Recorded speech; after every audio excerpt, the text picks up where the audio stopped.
teachers, and my dear friends.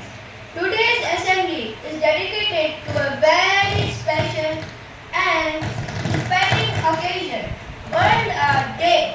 World Art Day is celebrated on 15th April to honor the birthday of a great artist, Leonardo da Vinci, who was not only a painter but also a scientist, inventor, and thinker.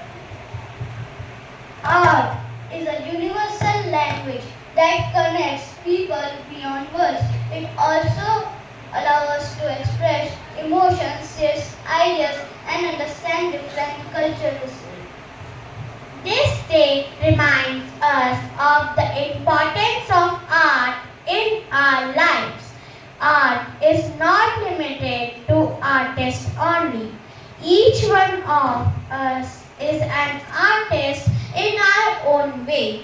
Art is everywhere in paintings, music, dance, literature, and even the way we express ourselves.